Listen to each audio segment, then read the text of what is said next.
Bom, hoje eu vou falar sobre políticas públicas e o desafio das desigualdades regionais, um texto do professor Marcel Bustin, dentro de um livro do Ministério da Integração Nacional chamado Ciclo de Palestras sobre o Desenvolvimento. Tá? Então, começando primeiramente com esse texto, eu vou trazer os principais pontos desse texto. E eu vou trazer também um convidado para a discussão desse texto, que é o professor Roberto do Nascimento Paiva, professor doutor aqui da UFOPA. Primeiramente, eu agradeço, professor Roberto, pela disponibilidade, professor. Agradeço muito a disponibilidade de poder contribuir comigo. E então eu vou apresentar, professor, esse texto, e aí depois o senhor traz as suas contribuições ao final do texto, tá bom? Ok. Eu que agradeço a chance. Eu que agradeço pela disponibilidade. Então, eu vou começar falando sobre o texto, né? Então, na realidade, é uma palestra que depois se transformou num texto que traz pontos importantes sobre um tema importante para a sociedade, natureza e desenvolvimento, que são as políticas públicas e os desafios das desigualdades regionais. E o professor Marcel Bustin, ele traz, basicamente, 5 pontos que ele discute ao longo desse texto. Primeiro, ele faz uma conceituação do que são políticas públicas. Segundo, ele trabalha com a relação de público versus privado no Brasil. Terceiro, ele fala sobre a questão regional brasileira, falando sobre o conceito de região, como as regiões brasileiras foram se formando ao longo da história do Brasil, né, desde a colonização. Por fim, ele fala sobre as questões das relações de estrutura de poder, né? Então, relacionando um regionalismo e em alguns momentos da história um centralismo de gestão pública.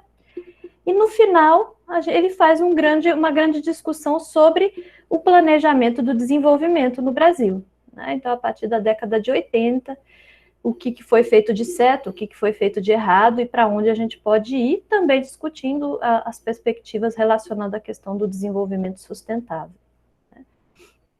A primeira parte do texto, basicamente, ele fala que o que é o conceito de políticas públicas. O conceito de políticas públicas, basicamente, são iniciativas do poder público voltadas para o bem comum, né? Então, políticas públicas têm a finalidade de regulação, né?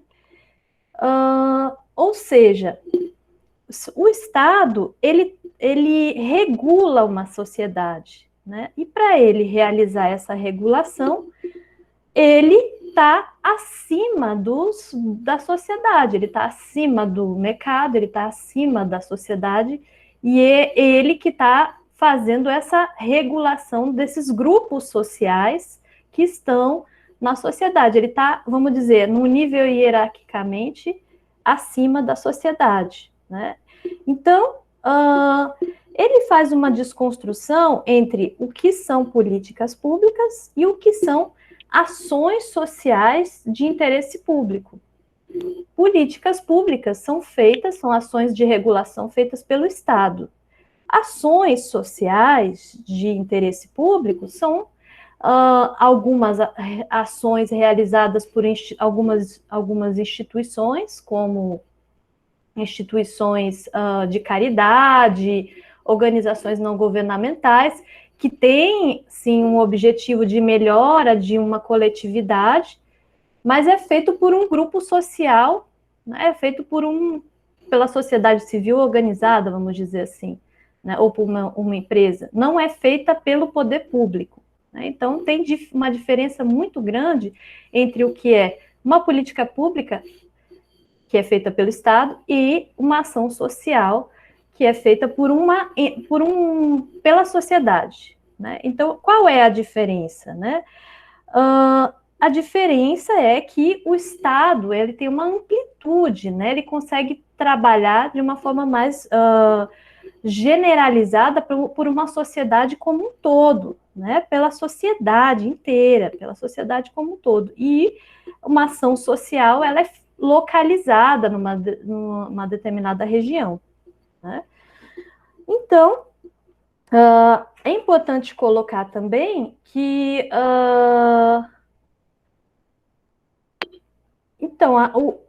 ele fala uma coisa bem interessante, que é o Estado, o poder público, ele é responsável pela promoção de políticas públicas que servem para regular as relações entre os grupos sociais, promovendo políticas voltadas ao bem-estar geral.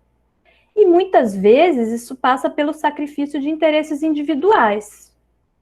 Por exemplo, se você, e ele dá esse exemplo aqui no texto, você vê que no Brasil a realidade é de uma situação de uma concentração fundiária na mão de poucos proprietários rurais. Qual seria o papel do poder público, né, numa questão de planejamento? Fazer a reforma agrária para que essas grandes concentrações,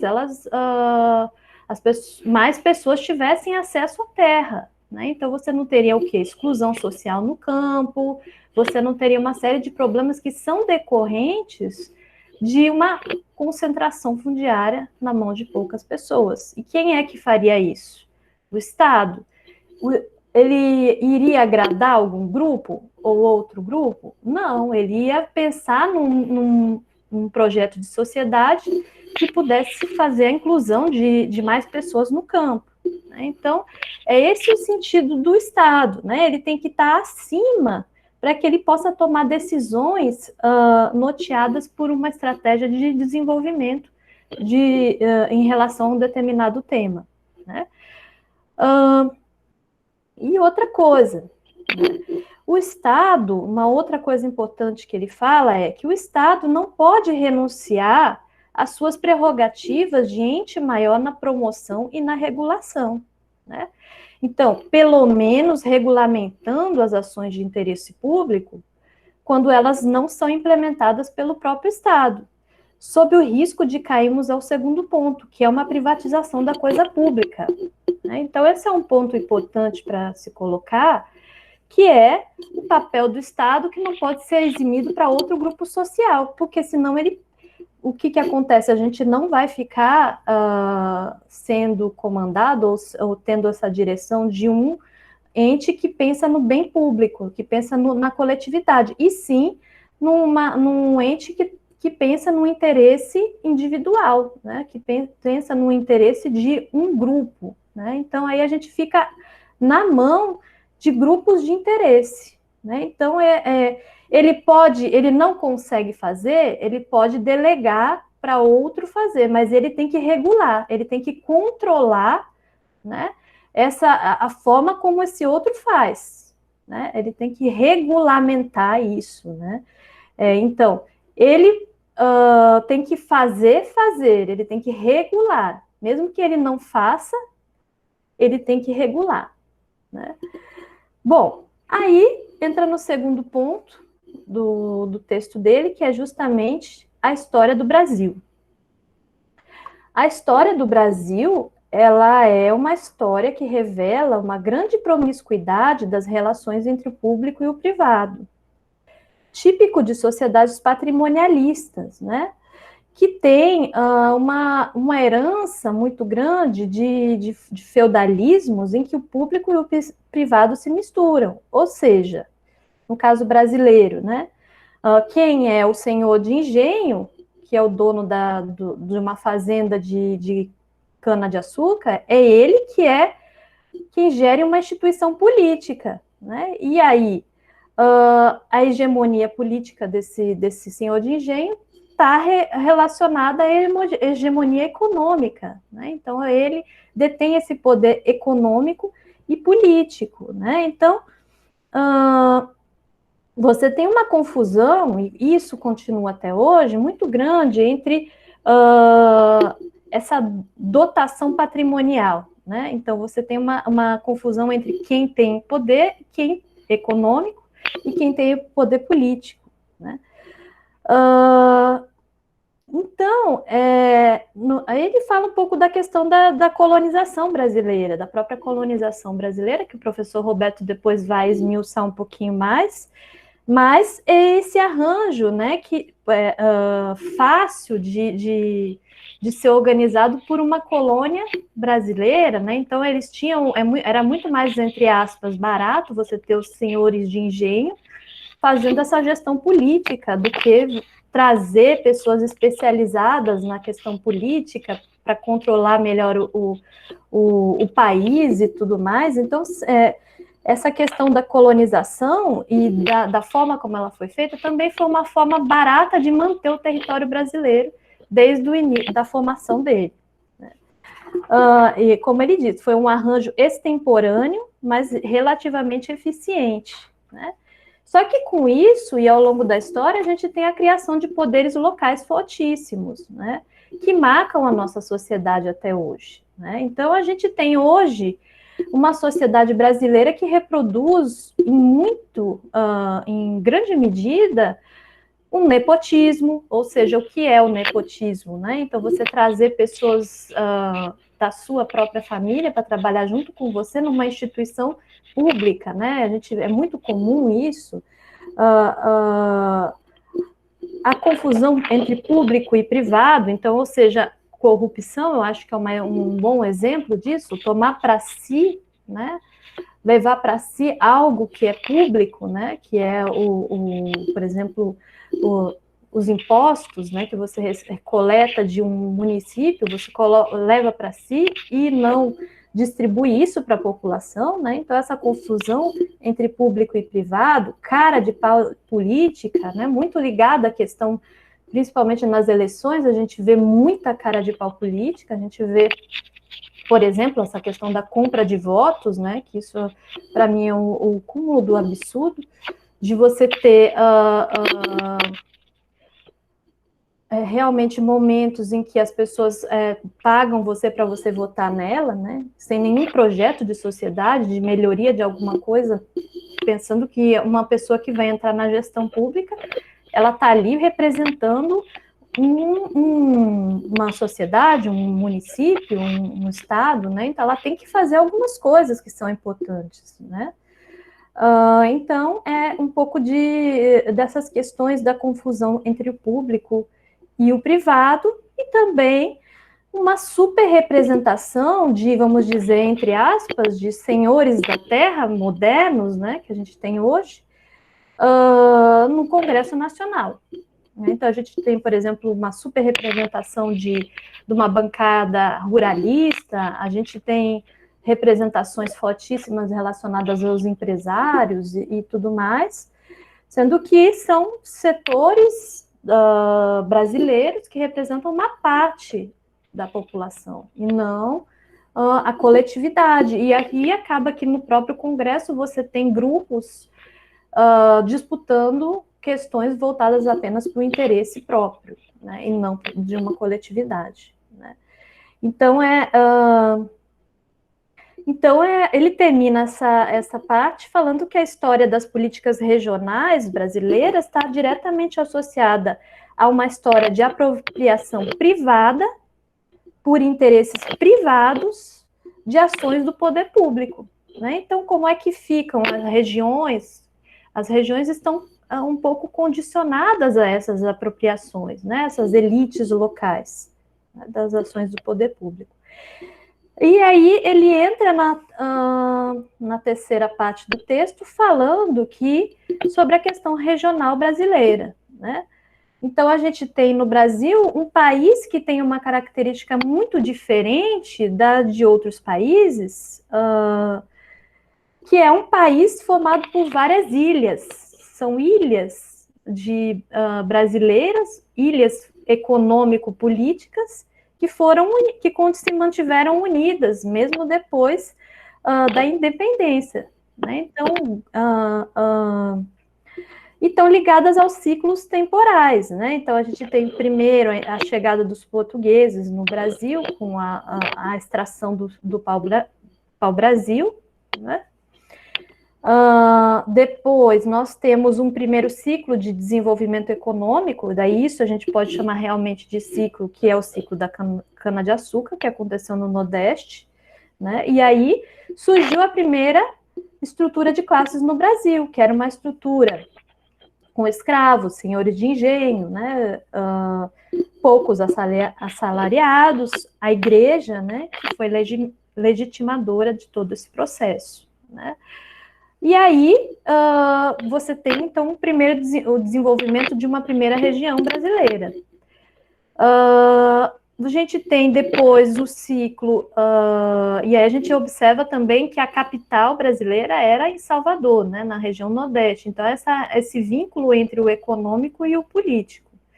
E depois a gente tem um desenvolvimento da mineração, né? E aí a gente tem, aí esse eixo econômico sai da cana-de-açúcar, e você tem depois a região, vamos dizer, centro-sul, né, sudeste, vamos dizer, a região sudeste, que já passa a ter um maior dinamismo econômico, né? E aí, você vê uma mudança posteriormente a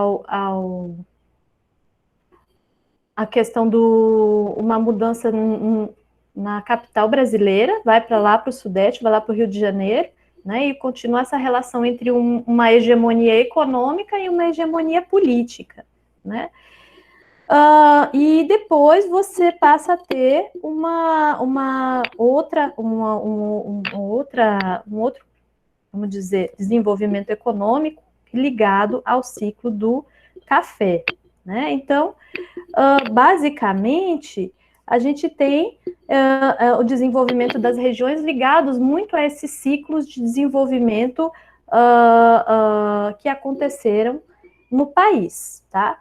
E aí a gente tem, a gente começa a chegar à conclusão que o Brasil é um país que é um arquipélago de ilhas, que cada região se formou e criou sistemas econômicos sociais diferentes e diferentes modos de produção, e ele ainda assim se manteve unido, né? Sendo que em algumas fases, alguns momentos, a gente tem um fortalecimento, uma maior presença de ações regionais, de um regionalismo, e em algumas fases do desenvolvimento, do Brasil, a gente tem o poder central brasileiro sendo mais forte, né? Então, ele dá exemplo, por exemplo, de fases de descentralismo, por exemplo, a República, né? Foi um momento de descentralização, com um poder muito forte das regiões, e também um outro momento que ele fala de descentralização foi o do governo Collor, né? De renúncia ao poder público central e de valorização mais das regiões. E também ele fala de episódios de centralismo, né, com o protagonismo, o poder forte do governo central. Por exemplo, o Estado Novo, né, quando Getúlio Vargas interviu nos estados, né, e promoveu políticas centrais, né, voltadas para o país como um todo, né. E ao final, ele vai falar sobre o planejamento do desenvolvimento, né? Então, o Estado promoveu políticas, né, no século XX, foi quando ele promoveu políticas de planejamento do desenvolvimento, e esse planejamento do desenvolvimento foi muito ligado a uma política de integração nacional, né, de criação de integração das regiões, de criação de agências de desenvolvimento regional, de criação de corredores de que ligassem regiões que antes não tinham uma integração econômica a regiões que já tinham uma certa, já eram desenvolvidas, né? E esse planejamento do desenvolvimento, a forma como os instrumentos pensados para o planejamento de desenvolvimento foram adotadas de desenvolvimento regional, acabaram sendo formas que ele discute no texto dele, que trouxeram muitas fragilidades para a promoção do desenvolvimento regional brasileiro, né?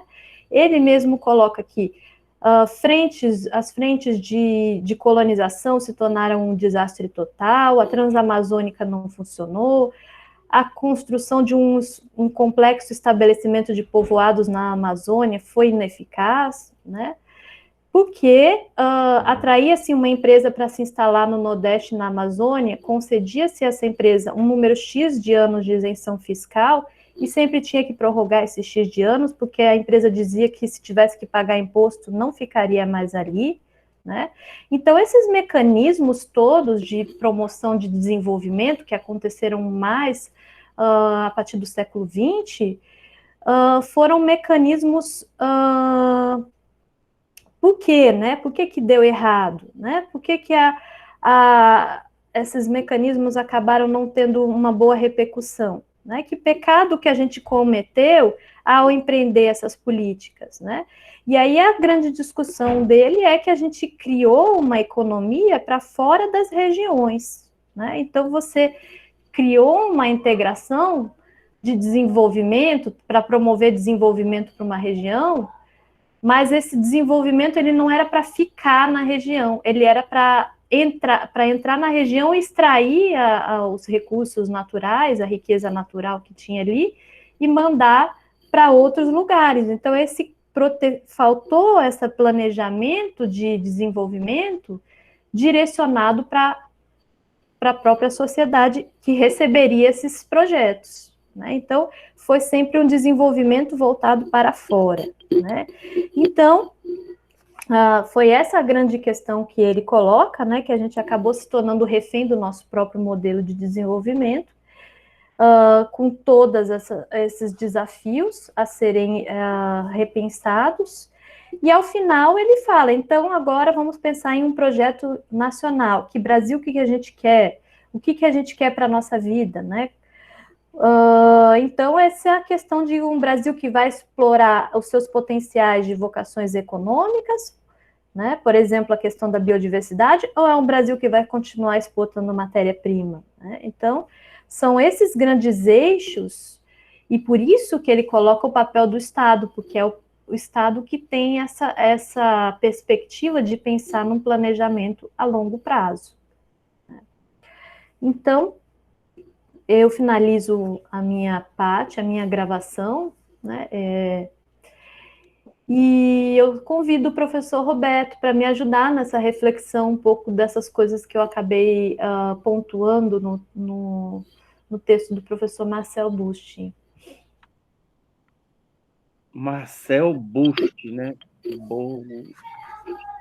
Bom, obrigado, Lígia, muito obrigado pelo esse convite e por participar dessa conversa de um assunto muito instigante, e a gente percebe que esse assunto ele é muito, muito presente no nosso dia a dia. Então, esse autor, Marcel Busti, ele conseguiu, eu não li esse artigo, mas pela tua fala, a gente percebe que isso está muito ligado no nosso dia a dia, da hora que a gente acorda até a hora que a gente vai dormir. Na hora da nossa sobrevivência, do nosso trabalho, do nosso pagamento de imposto, na hora que a gente vai comprar uma comida, na hora que a gente vai pagar um aluguel ou um financiamento de casa, ou vai contratar uma pessoa para fazer um serviço, enfim, isso está mais dentro da nossa vida cotidiana do que a gente possa supor. Enfim, deixa eu me representar aqui. Eu sou Roberto Paiva, né, professor aqui da UFOPA, do Centro de Formação Interdisciplinar, e eu participo também de um grupo de estudos lá do ICED, que é o GELOPA, né, o Grupo de Estudos Linguísticos do Oeste do Pará. Lá no GELOPA, nós estamos fazendo discussões e debates semanais, que é o Nós do Norte, nós de duplo sentido, nós do nó e nós da primeira do plural, nós do norte. E nós estamos discutindo justamente políticas públicas linguísticas, que tem muito a ver com essa política pública econômica de desenvolvimento. Mas a gente está falando, a gente é voltado para o linguístico. E lá nas discussões, a gente falta justo esse conhecimento aí do desenvolvimento, porque desenvolvimento econômico está muito ligado à língua, à linguagem. Quer ver? É só a gente lembrar, por exemplo, nós fizemos uma discussão no evento, no Dia Internacional da Língua Portuguesa, que foi dia 5 de maio, nós fizemos um debate no podcast o Gelopa tem podcast. E fizemos ali uma conversa, e lá conversamos sobre o Império Romano. O Império Romano durou mais de 1000 anos. Como é que o Império Romano fazia para ir engolindo uma série de regiões da Europa e do norte da África? Ele não impunha o idioma latim, né, que era a língua latina. Ele não impunha. Ele ia tomando conta daquelas regiões, se apropriando de tudo. Aí criava ali instituições públicas. E essas instituições públicas, qual era a comunicação? A língua entre a matriz Roma e essa região conquistada. Qual era o idioma? Latim, que era usado em Roma. Eles não obrigavam ninguém a falar latim, mas a comunicação era em latim. Então, ou seja, era obrigado a saber latim. Então, o latim vai se espalhando por todo o Império Romano e chegou onde? Em Portugal. Nem era Portugal, era outro nome na época, era Espanha, aquilo tudo, enfim. Mas a origem da língua portuguesa passa por isso.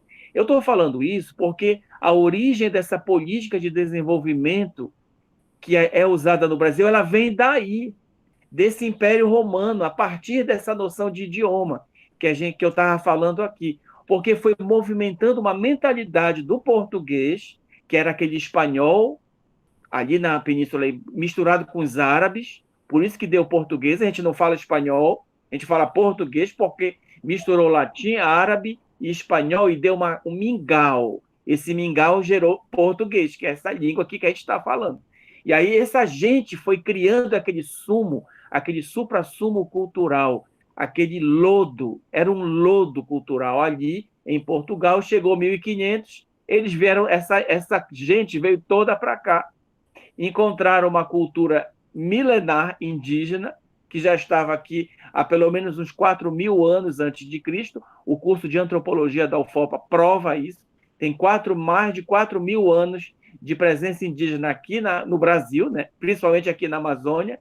Essa gente chega aqui e aí há toda essa gente chega aqui como? Com instituições portuguesas. O mesmo que o Império Romano fez lá, chegaram aqui e fazendo a mesma coisa.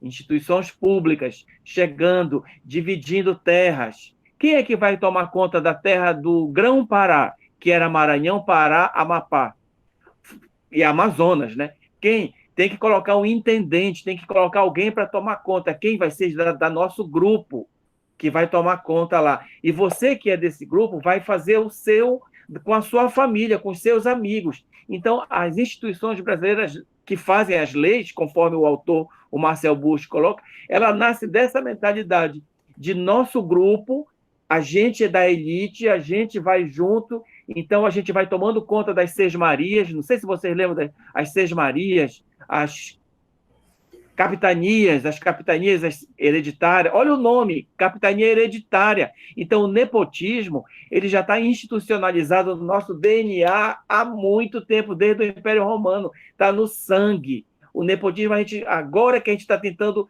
exorcizar isso, vai levar muito tempo ainda. Enfim, então, a mentalidade da instituição pública brasileira, que faz as leis, que gera o desenvolvimento, está toda com base nisso. Santarém, aqui no Pará, não está longe disso. Depois eu falo sobre Santarém. Mas olha lá, eu fiz aquelas anotações, né, mas anotações sobre a relação do público e o privado ligado à nossa cultura política. Então, olha lá, o público, o que é o público? É o público. A rua é pública, a terra é pública. Aí o que aconteceu? Esse público não é mais público, porque a terra indígena não é mais deles. é minha. Português, eu sou português, é minha. Então, o privado, o que é meu, da minha roupa, das minhas coisas, é esse que está fora de mim, que é o público. Então, ficou. Não é que misturou, não misturou, é que o público virou privado.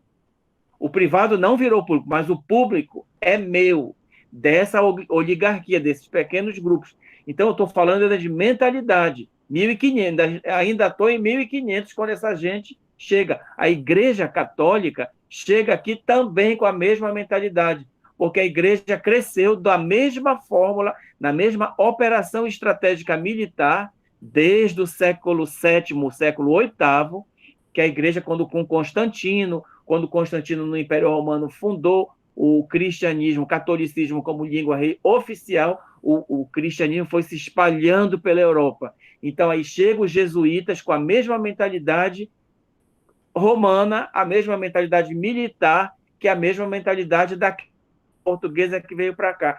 E quem era esse português que veio para cá em 1500 e pouco, 16, 1516?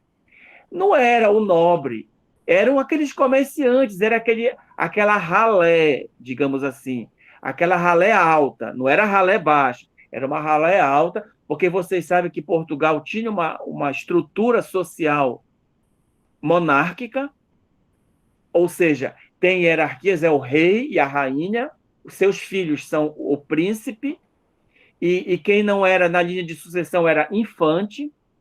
Então você é filho do rei, mas você não está na linha de sucessão. Então você é um infante, mas você faz parte da cúpula. Abaixo deles, quem era? Eu anotei aqui para eu não me esquecer. Duque. Aí vinham os duques. Abaixo do duque eram aquelas pessoas muito ligadas ao rei, que estavam ali cara a cara com o rei. Então estavam ali trabalhando como se fossem assessores. Sabe os ministros, que hoje mudou de nome, o duque virou, eu acho, que Duque virou ministro, Duque virou secretário disso, secretário de cultura, secretário... Essa palavra secretário que virou um monte, virou Coca-Cola, né? Secretário disso, assessor do isso, assessor daquilo. Essas palavras viraram, substituiu o Duque. Abaixo do Duque vem o Marquês, os Marqueses, que depois vem o Conde, depois vem o Visconde, que está muito ligado aos Viscondes, porque na medida que essas pessoas precisavam vir para o Brasil para ocupar as terras, eles começaram a nomear quem? Os Marqueses. Os Marqueses começaram a vir para cá para ocupar a terra a mando do rei, para que eles ocupassem. Então, no Brasil, já a partir do século XVI, XVII, já começou a ter uma elite do pau-brasil e da cana-de-açúcar lá do Nordeste. E aí, para a pessoa ficar assim, meio que politicamente interessante, bora dar o título de Marquês. Então, no Nordeste, Salvador, né, Bahia, Alagoas, Sergipe, Rio Grande do Norte, até chegar lá em Pernambuco, começou a ter essa figura dos condes e dos viscondes, para poder que essas pessoas terem o título. Para você fazer parte da cúpula da elite, você tinha que ter um título. E aí, para você poder fazer com que o seu poder que você obteve do rei permanecesse perpetrado na sua família, de geração em geração, para nunca sair da família, dessas famílias. Por exemplo, voltando aqui para Santarém, para o nosso dia a dia, as famílias, reparem, desde a década de 60, a Prefeitura de Santarém ela fica sempre revezada em 5 famílias aqui de Santarém. Então, quando tem uma família que está ocupando a prefeitura e as secretarias, aquela outra família fica esperando aqui. Ela vai ficar sem receber? Vai ficar sem dinheiro? Não, não pode. Aí o que é que ela fica? Ela fica fornecendo insumos, materiais, construções, manutenções, tudo para sustentar, sendo paga pela prefeitura. E ela fica prestando serviços, para ninguém falar que é nepotismo. Hoje precisa esconder. Aí, tá, agora a família Martins vai para a prefeitura, ganhou. Aí ela ganha. Aí essa que estava antes sai. Aí essa fica sendo fornecedora com empresas e organizações empresariais sendo sustentadas por esse que ganha. E assim fica trocando, fica esse troca-troca. Por isso que eu sou contra a separação do Estado, porque se criar o Estado do Tapajós, vai continuar perpetuando esse sistema que o Marcel Busch justamente está falando. Vai continuar esse sistema todo de poder entre famílias. Quer ver? Veja o Santarenzinho. A região do Santarenzinho, em Santarém, é uma região que é um bairro pobre. A grande área do Santarenzinho é um bairro muito pobre. Mas ele liga, é uma região que liga ao eixo forte, às praias, aos olhos d'água. Tem muito olho d'água, muita nascente de água.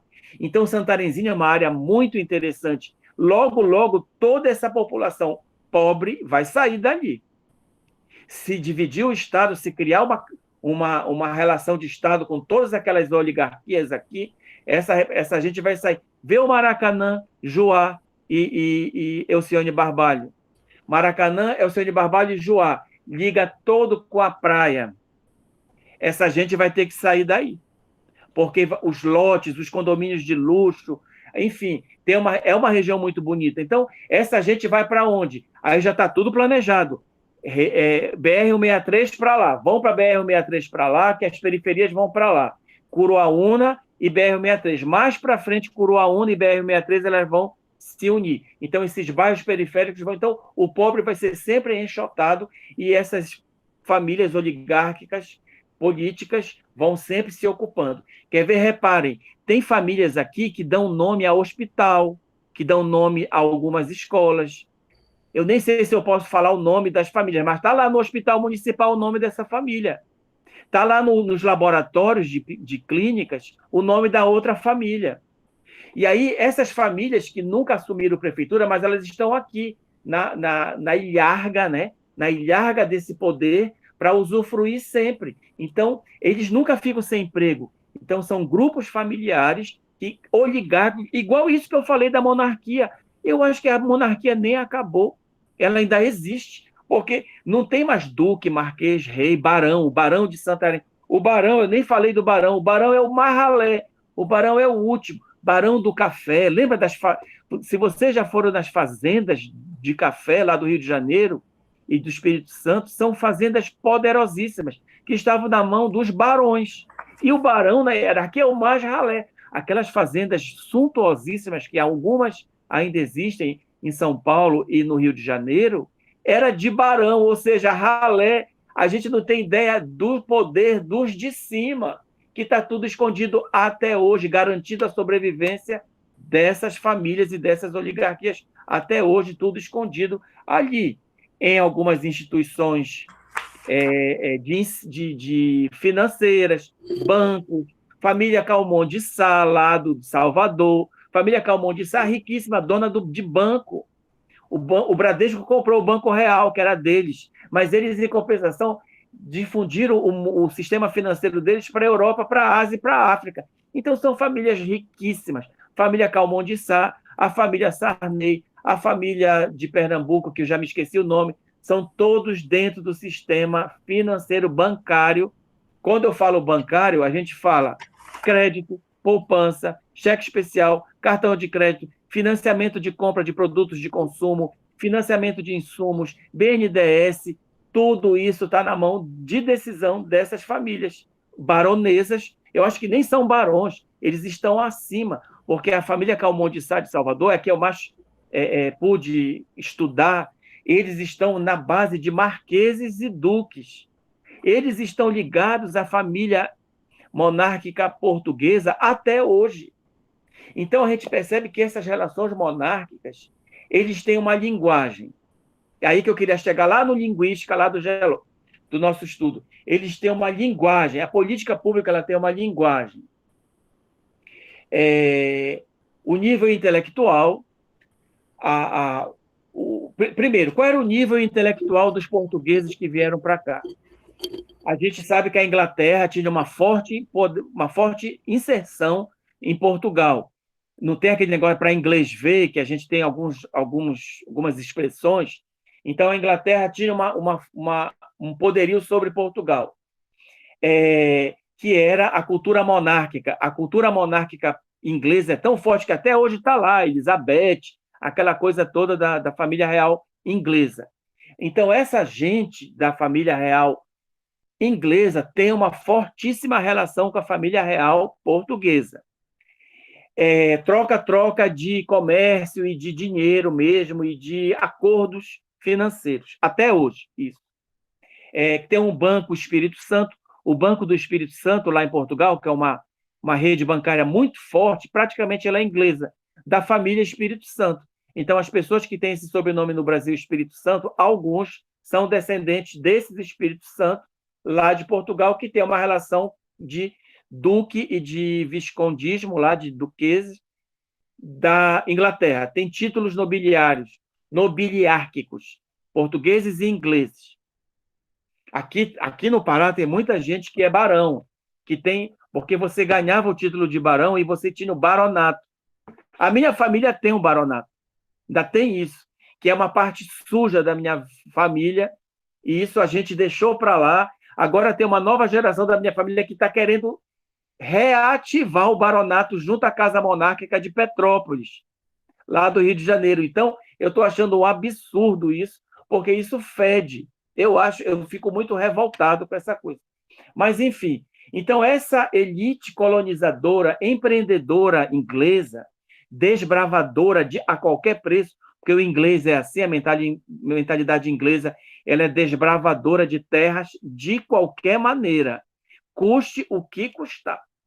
Então, a mentalidade portuguesa vem muito com essa mentalidade inglesa. Conquistando cada vez mais territórios no mundo. A gente vê o Commonwealth inglês. O Commonwealth são todas as terras e países que a Inglaterra domina no mundo inteiro, que é o Commonwealth. De vez em quando, a Elizabeth viajava pelo Commonwealth para visitar as terras da família deles, né? E Austrália, Índia e África do Sul, alguns países africanos, na Ásia. Eu teve uma grande confusão aqui nesse país, eu acho que era no Peru ou na Colômbia, mas isso é fofoca da monarquia, né? Das confusões que houve e que os países conseguiram se livrar dos ingleses. Bom, então, para que viesse para cá, quem veio para cá? Comerciantes, no início, os comerciantes judeus que financiavam essas conquistas. Então, a mentalidade da Inglaterra e de Portugal começou a acabar o dinheiro. Naquela época, em 1500, já não tinha dinheiro suficiente. Então, quem começou a financiar foram os judeus e árabes, que começaram a financiar essa movimentação para cá, em troca de, olha, tem um oásis do dinheiro lá, que é o pau-brasil, que é o ouro, a prata e as pedras preciosas. Financiando essa elite em troca de quê? Títulos. Então, essa gente queria o baronato. Então, o Rothschild, da Inglaterra, que são uma família riquíssima até hoje. Engraçado que eles conseguiram manter, desde o século XIV, os Rothschild, até hoje eles são riquíssimos, multimilionários. Eles fizeram um esquema de riqueza que eles nunca vão perder. Eles gastam e ganham. Nunca vão ficar pobres. É interessante a mecânica da riqueza. Vale a pena o Marcel Busch escrever sobre como a riqueza se mantém perpetuada de geração em geração. E esses Rothschilds também são. Os Espírito Santo também são. Esses Espírito Santo, lá de Portugal, eles vieram de famílias judias. Por conta da Inquisição, eles trocaram de nome e botaram Espírito Santo para disfarçar, né, a judeidade deles. Mas isso é uma outra questão. Aí o Brasil se inicia institucionalmente com essa elite, né? Essa elite trazia um linguajar. Qual era a língua da elite brasileira, dessa primeira elite, século XV para o XVI?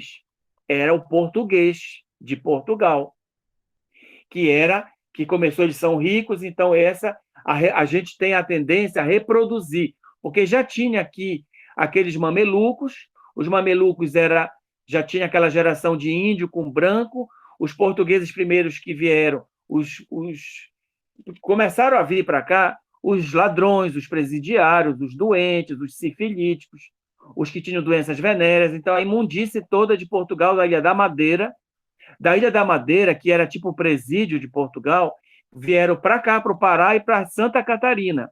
Tanto que o nosso sotaque do Pará e Santa Catarina é muito parecido, por conta dessa origem da Ilha da Madeira. Então, os portugueses que vieram para cá era essa gente portuguesa meio presidiária, meio doida, assim, muita sífilis, muito doentes e loucos, né, que vieram para cá. Então, quem é descendente de português, saiba que você descende dessa gente meio perturbadinha que veio para cá como eu. Então, o meu sangue português é disso, dessa gente da Madeira. E aí, essa gente da Madeira, então aí eles começaram a cruzar. Eu falo cruzar porque era cruzamento, não tinha amor, não. Era selvagem, animal. Aí começou com os índios, aí virou mameluco, aí virou uma nova geração de brasileiros de origem portuguesa, reproduzindo a fala, né? A fala portuguesa da matriz. E as políticas públicas brasileiras foram sendo construídas para ratificar essas posições político-geográficas, separando as regiões das capitanias, as sesmarias, os territórios, os estados, os municípios. Lembro que tinha o território do Amapá, o território de Roraima e o território do Distrito Federal, que eram territórios, não eram estados. Muito recentemente que isso virou estado, porque essa elite, qual é o problema dessa elite? É que essa elite, ela procria. Eles vão procriando filho, e aí tem que dar emprego para essa gente. Então, essas famílias, a solução que eu, Roberto Paiva, dou para acabar e melhorar o desenvolvimento, conforme o Marcel Busch diz, eu sugiro castração da elite. Tem que castrar eles, para eles pararem de se procriar. Porque se eles pararem de cruzar entre si, eles não vão mais ter... Aí pronto, aí vai parar. Aí um dia eles vão morrer. E não vão mais ter descendentes e filhos, e hereditariedade, gerações, vai acabar. Seria a solução, castrar a elite rica. A gente pode dar uma água, toma essa água que vai te fazer bem, mas aí a água tem um antídoto que esteriliza, né, a elite brasileira lá do Nordeste, do Sudeste, e daqui de Santarém, daqui do Pará também. Aqui, vale dizer que aqui no Pará sobrou muito pouco desse dinheiro todo. Essa família Mendonça Furtado tem uma avenida aqui em Santarém, a Avenida Mendonça Furtado, que foi um dos primeiros intendentes e que ele ficou se ocupando de toda essa região do Pará, aqui, o Amazonas, tudo. Então, foi uma família muito importante. E os descendentes do Mendonça Furtado, hoje em Santarém, existem. É interessantíssimo, porque o nariz está lá na Lua. Eles têm uma alteza de ser descendente do Mendonça Furtado, que tem o nome da nossa família numa avenida em Santarém. Então, é interessante como ainda tem essa coisa muito arraigada da monarquia romana. Eu volto lá para o romano, está muito forte. Olha como a coisa ela vem passando de geração em geração mesmo, conforme a gente vai percebendo.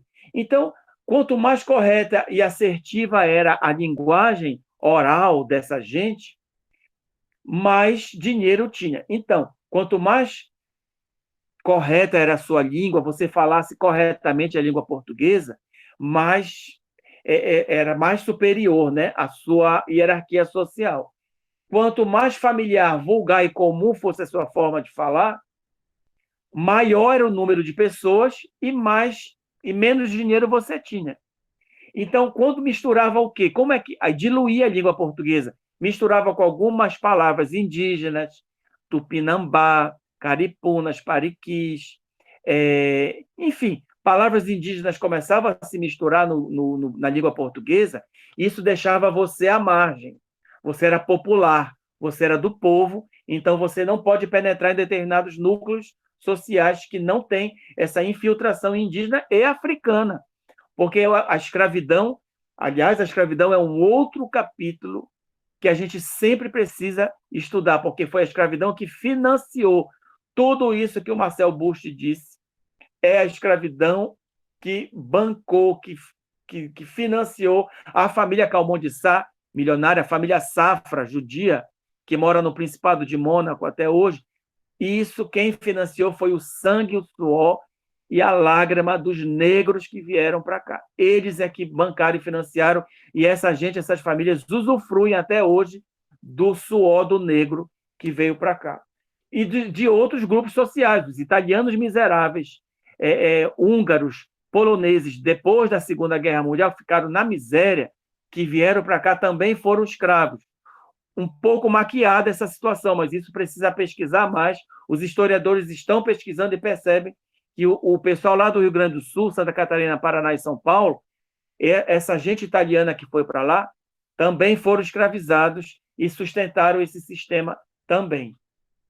Bom, que mais? E aí, isto tudo posto criou a cultura brasileira. Então, olha a nossa cultura brasileira, ela é tudo isso, é esse caldeirão aí de desejos, mas tem uma interseção aí na cultura brasileira. A autoproteção, a proteção da nossa família, do nosso núcleo familiar, porque a cultura indígena, ela também é protetiva com relação à sua família e a seus troncos familiares étnicos. Então, os grupos indígenas, eles também se protegem etnicamente, né, e politicamente e geograficamente. Então, os mundurucus são os mais famosos por terem sido conhecidos, tem a fama, né, de os mais bravos e violentos. Então, os mundurucus são uma etnia muito que lutou muito, ainda luta, né, pela sua terra e pela. Então, junto a essa mentalidade indígena com a mentalidade romana, latina, inglesa, portuguesa, aqui, com o africano, que os africanos também vieram de culturas étnicas e de geograficamente protetoras, por isso que eles foram escravizados, porque, enfim, só um resumo bem rápido. Havia várias etnias na África, uma brigava com a outra. A que perdia era toda sequestrada, vendida para os mercadores e vinham para cá para ser escravos. Então, os que iam perdendo vinham para sustentar essa escravidão da América Latina e Estados Unidos. Então, e Antilhas, né, América Central. Então, esses negros todos que vinham eram os perdedores de várias etnias. Então, você poderia chegar num engenho de cana-de-açúcar na Bahia, lá no... eu esqueci o nome da cidade, próximo a Salvador, que tem até uma universidade federal lá, nova também, igual ao FOPA, que, enfim, é uma cidade que tem a Festa das Almas. A Festa das Almas é belíssima, como se fosse finados, mas só que é em agosto. Eu me esqueci o nome da cidade. Então, essa cidade na Bahia, num único engenho de açúcar, você tinha diversas etnias falando seus idiomas e suas culturas africanas. Então, era um mosaico cultural dentro de um único engenho de açúcar. Então, aí eles, para poder se comunicar com o feitor, ou com... Nunca eles se comunicavam com o senhor da fazenda, nunca. Era o feitor e os capatazes que faziam a frente ali. Falavam português, então já pensou a confusão de línguas, eles não os descendentes ainda, os que estão...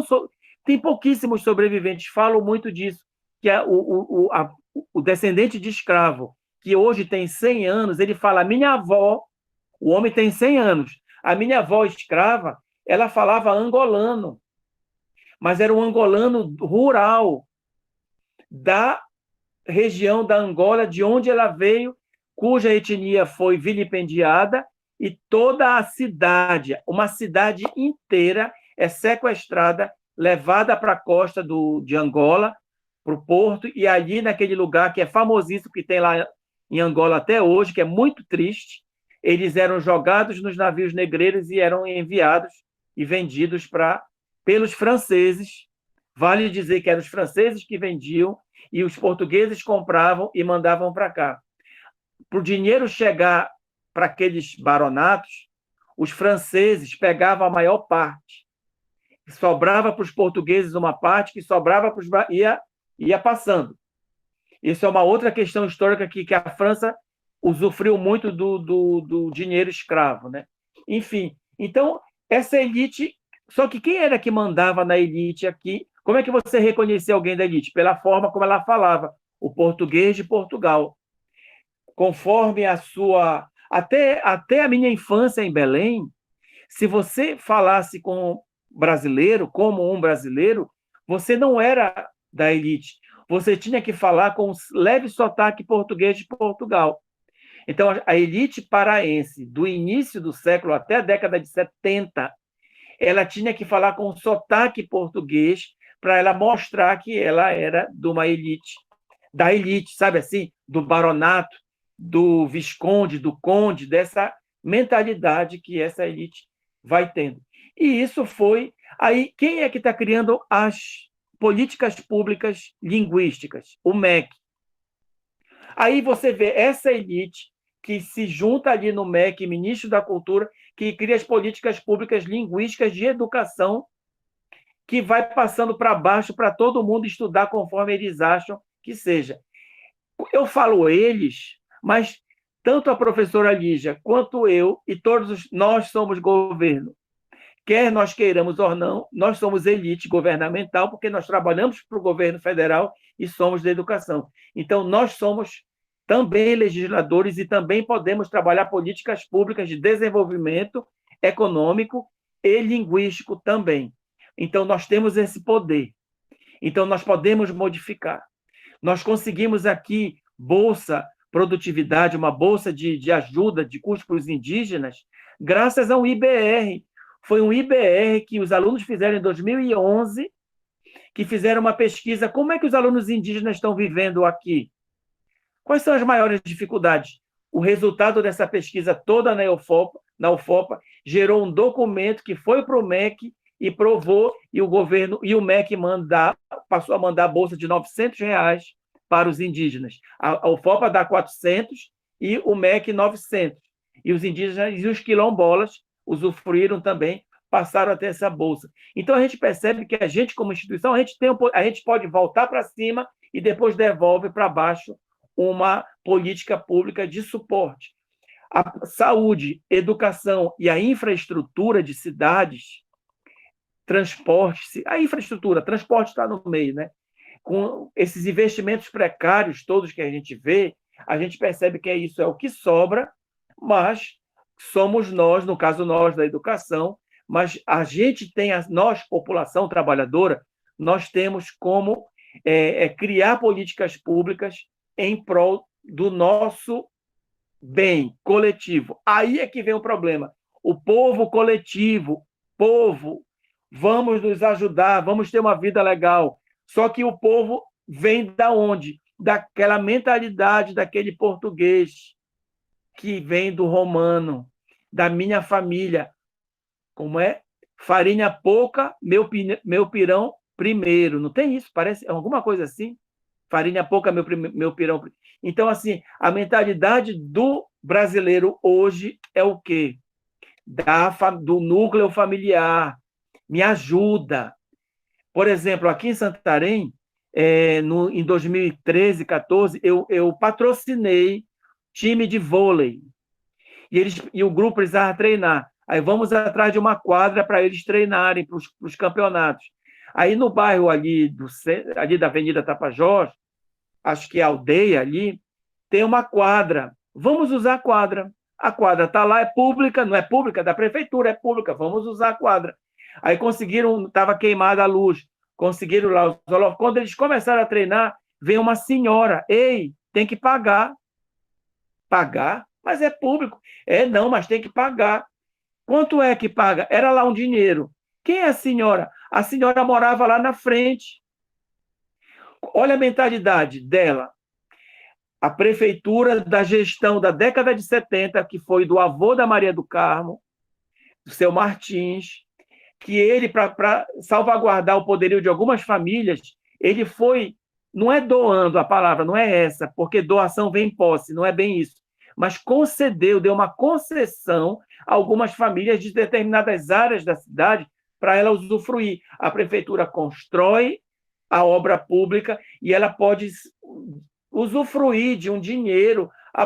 E assim foi década de 70, 80, 90. Aí chega o grupo em 2014, a gente que não está sabendo, a gente não tem relação, não está sabendo de nada, aí a mulher vem cobrar, porque sempre foi assim, há 50 anos cobrando.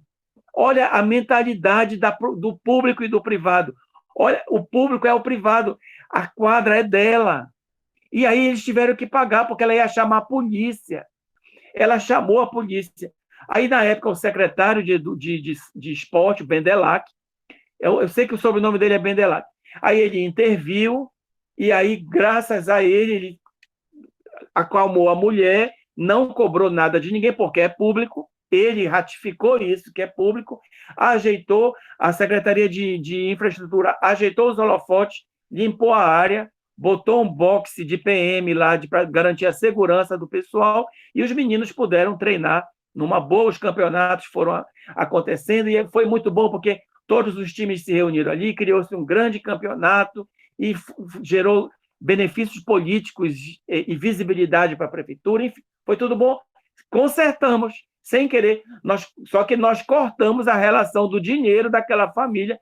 Então, olha a mentalidade, para vocês verem, isso foi só num bairro de Santarém. Avalia nos outros bairros e nas outras cidades do oeste do Pará e do Brasil inteiro, que tem essa mentalidade do português, de que você tem as capitanias hereditárias, o Mendonça Furtado deve ter prometido e promovido uma série de proteções ao patrimônio de algumas famílias, doando determinadas obras públicas para determinadas famílias. Então, isso vai criando na mentalidade do brasileiro como um todo, e assim vai. Então, quando você vai no INSS, tem servidores públicos do INSS, por exemplo, INSS, é engraçado que a gente vê na linguagem dele, eles usam na primeira pessoa do singular. O meu sistema aqui está fora do ar. O meu controle não está dizendo. O meu controle diz que a senhora tem que trazer o documento tal, o atestado tal, porque é tudo meu.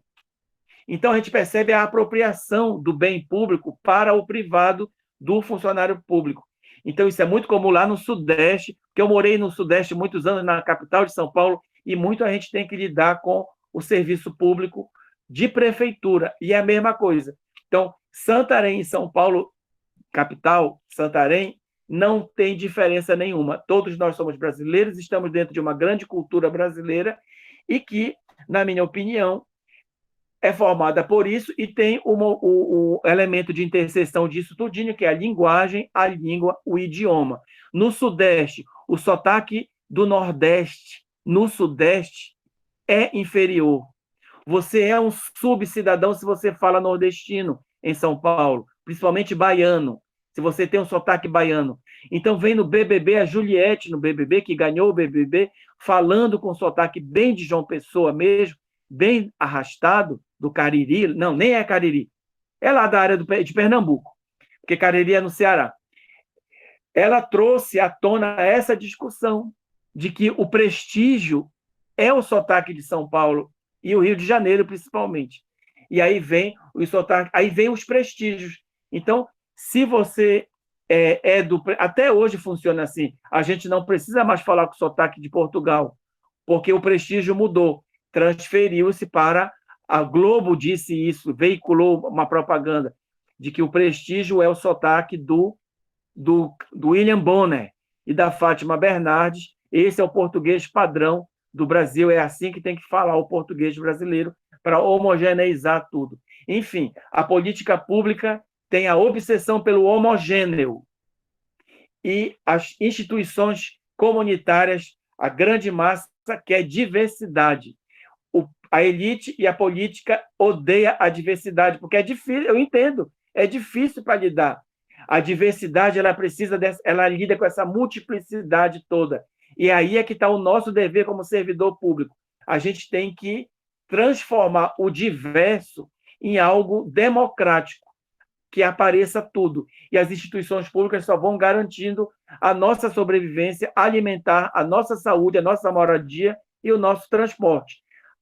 Fazendo isso, a gente vive bem, a gente dá o jeito da gente e a gente vai viver bem, procura viver bem. É isso.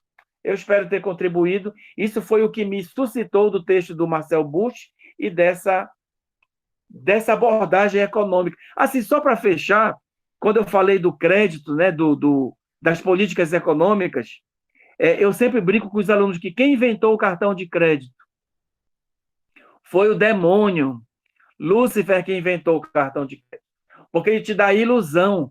Então, o que a propaganda e a publicidade diz, um casal feliz é péssimo para o comércio. Um casal, duas pessoas felizes, homem, mulher, homem, homem, mulher, mulher, um casal junto, feliz, ele é péssimo para o comércio, porque quem é feliz não consome. Só o essencial.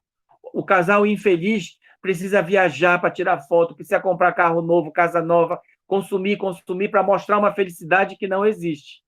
E aí eles ficam mostrando que eles são felizes, embora não são, e consomem muito. A pessoa feliz e satisfeita, ela não precisa de nada disso. Ela está ali quieta. E aí ela não consome. Isso foi um grande estudioso do comércio, do varejo, que explicou isso para propaganda e publicidade. Então, essa é a nossa mentalidade brasileira do consumo exagerado, do desespero e da luta pela aparência. É isso. Obrigado, Lígia.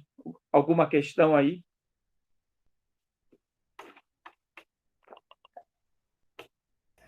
Para mim foi bem interessante, Roberto, que você trouxe essa questão das nossas origens, né? Eu achei muito legal essa abordagem sua de trazer até a questão da hierarquia, né? Infante, duque, marquês, conde, visconde, barão, né? Baronato, a elite, as elites econômicas, já correlacionar isso com como que eles se reproduziram, né? E aí você também achei legal que você colocou, instigou as pessoas a falar como que essa riqueza, né, se mantém perpetuada até hoje com uma riqueza perpetuada, né? Eu achei muito legal isso, de muitos tempos atrás e até hoje ela continua na mão das mesmas pessoas, né? Isso é uma pergunta importante de se colocar, né? E a escravização, né, a homogeneização que as elites acabam introduzindo na cabeça das pessoas, eu acho que isso também é um pouco, né, a forma como a elite pensa, o povo também quer se espelhar nisso, né, essa homogeneização, né, e essa questão da disputa também entre o que é diverso, o povo, a diversificação, né, a diversidade, que eu acho que é um pouco da nossa identidade brasileira, e esse choque com uma mentalidade elitista foi muito legal, né? Essas questões muito interessantes que você trouxe exemplos e tudo mais, as privatizações das coisas públicas, né? Coisas que estão no nosso cotidiano, na nossa vida, nas relações que a gente tem, né? Então foi muito, muito interessante tudo que você trouxe para essa enriqueceu muito essa discussão que o Marcel Bustin coloca, né, que é essa questão, se a gente quiser talvez trazer, né, algo diferente, a gente também tem que deixar de reproduzir um pouco essas coisas que vêm lá, como você disse, do período romano, né, de muito tempo, né?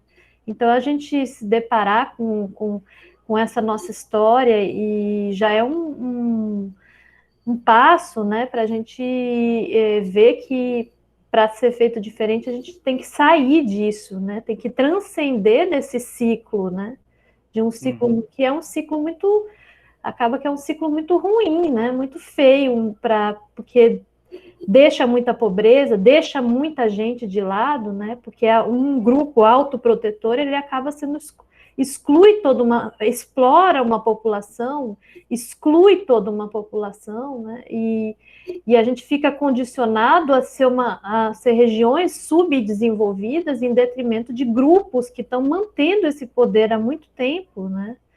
Então, acho que isso é uma forma da gente fazer uma autoanálise sobre esses processos, né? Aqui, né? Então, não adianta dividir o Estado em dois, se a gente mantém a mesma oligarquia, ou se a gente fortalece a mesma oligarquia, né? Então, essas questões têm que ser colocadas para serem evidenciadas, né? Colocadas para a gente observar e para a gente também deixar de reproduzir isso, né? Deixar de reproduzir sempre a exclusão, né? A gente acaba reproduzindo a exclusão. A gente acaba reproduzindo a escravidão, né? A gente acaba reproduzindo o quê? o inferior e o superior, né? Dentro dessa própria mentalidade. Então, então pensar nesses caminhos do meio, né?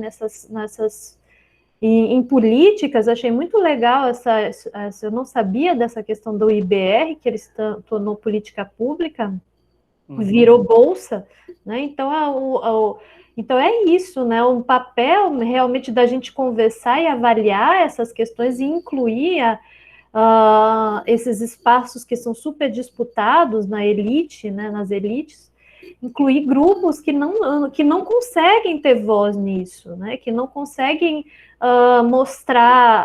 ter oportunidades iguais, e nunca vão ter por conta desse próprio sistema, que é o sistema autoprotetor e fechado, né? Então, sempre vão ficar de fora, ou senão sempre vão ser... Você começou a falar de quem são escravizados, mas eu acho que muitos trabalhadores acabam tendo quase condição de escravizado, né? Não tem uma perspectiva de melhora. Então, como que é sair desse ciclo vicioso e proporcionar a entrada de um Brasil que tem uma identidade de diversidade, mesmo que ele tenha toda essa situação de colônia, ele pode, né, adotar e valorizar a diversidade dele, que é a grande riqueza do Brasil, eu acho. Então, eu achei muito legal toda a sua interpretação, e acho que a questão linguística, ela é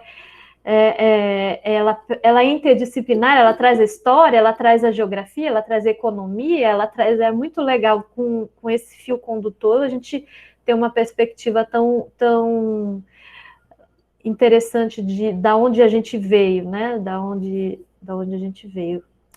Então, esses são os meus comentários, Roberto. É isso aí. E é muito angustiante, né? O que o Marcel Busch traz, que ele tem até uma perspectiva no final, né? Que tu falaste assim de melhoria para o futuro. Eu fico angustiado, eu não vejo, sabe? Eu não vejo. Me dá uma canseira porque a mentalidade está tão arraigada da monarquia e da escravidão, porque ela não acabou, e essas duas instituições elas não mudaram de roupa só, mas elas continuam. Por quê? Por exemplo, assim, a gente sempre repete da forma como a gente aprendeu. A pedagogia é um negócio fantástico. Eu queria trazer aqui para a nossa discussão um pedagogo para falar de aprendizagem, porque a gente vai aprendendo e vai passando para outra geração e vai perpetuando. A perpetuação, ela nasce pela aprendizagem mesmo. Então, por exemplo, eu dei aula para professores alfabetizadores. O governo federal manda para as escolas municipais que trabalham com alfabetização, para os pedagogos e para os professores de português, um material riquíssimo, premiadíssimo no mundo todo. É um muito bom material de alfabetização. Na hora do chão de sala de aula, que o professor vai dar aula, ele pega esse material e arreda. Ele não usa. A maioria não usa. Ele dá aula de alfabetização igual como ele aprendeu. Eu aprendi assim, eu vou ensinar assim. E ensina direito, até que vai direito. Ele consegue ensinar bem. A UFOPA, quando chegou aqui, de 2010 para cá, a gente começou a pegar pelo Parfor toda o cabedal de bagagem de trabalho das alfabetizadoras do oeste do Pará inteiro e sistematizou. E aí o material do governo, que é muito bom, ficou do lado do material das alfabetizadoras do oeste do Pará, que é também muito bom. Os TCCs dela eram relatos de experiência. Enfim, então isso se transformou, agora parou. Ninguém cientificizou mais esse trabalho para virar uma norma. Não, ficou parado. Então eu vejo que a gente sempre reproduz aquilo da forma como a gente aprendeu. Por mais tecnologia que haja, por mais facilidades, ciências, experiências, experimentos, não adianta. Aquilo que a gente aprendeu desde criança é o que a gente vai reproduzir para sempre. Então, a mudança está onde? É família. Então, as religiões têm um papel muito importante aí para trabalhar a diversidade, a compreensão da diversidade, a compreensão dos diferentes, a compreensão do novo. A partir daí, a criança vai percebendo e ela vai preferindo o diverso e não o igual, o vertical. Ela vai para o horizontal. Então, eu acredito que a família, a religião e a escola, elas têm um papel muito importante para que a gente possa aprender a lidar com o diferente. Eu acredito que o caminho é por aí. Então, quem sabe a gente escreve alguma coisa, né, Lígia, sobre esse caminho. A gente até usa o trabalho aqui do Marcel, que tu citaste, mas me dá vontade da gente poder colocar isso e conversar com outros pesquisadores sobre isso. É por aí. Será que eu estou errado? É o caminho da aprendizagem? Eu vou por esse caminho. Né? De repente eu estou errado, alguém pode trazer uma outra ideia e a gente junto cria um trabalho, um texto, um livro, um artigo, e a gente fale com o... faltou eu falar também que todo legislativo municipal, o vereador, né, que é a nossa relação com... Como é que a gente se relaciona com o prefeito? A partir do vereador. Então, o vereador que você votou, lembre, ele ganhou, ganhou, fique na cola dele ali. É ele que é a lei. É o vereador que vai transformar o seu desejo da sua... Não é só que não é o seu desejo. Aí é que está.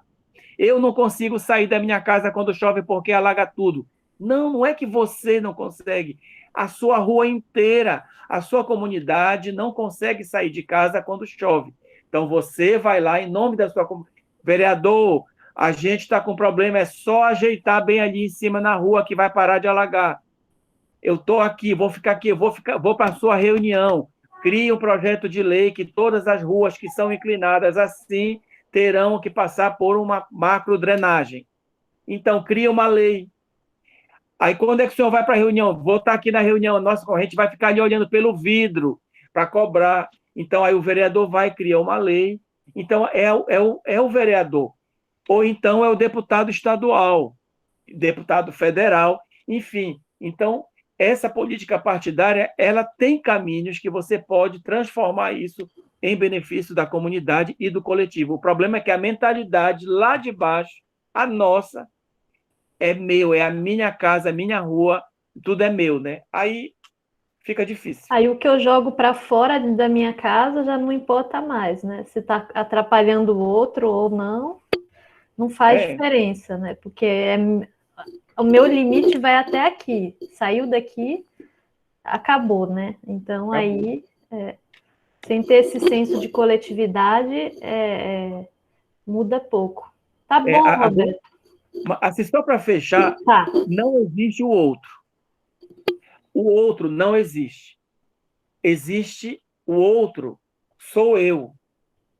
Eu não sou, eu sou o outro. O outro é extensão de mim, né? Então, se tem alguém passando fome, necessidade, eu estou passando fome, eu estou passando necessidade. Porque o outro não existe, porque ele sou eu. Nós somos todos um. Então, a gente precisa aprender isso, de que se alguém no mundo estiver sofrendo, chorando, eu não posso dormir, porque tem alguém sofrendo, passando fome. Enquanto tiver uma criança passando fome, eu não posso conseguir dormir. Então, lá na África, que seja, no Nordeste, aqui do lado de casa pode ter alguém passando fome. Enquanto houver uma criança chorando de fome, eu não posso dormir. Então, eu tenho que mudar minha forma de pensar, porque eu preciso cuidar do outro e ajudar e pensar no coletivo. Essa é a ideia. Mesmo. É isso mesmo. Tá bom, Roberto. Eu vou finalizar, então. Então tá. Obrigado. Obrigada, muito obrigada. Eu que te agradeço. Muito obrigada.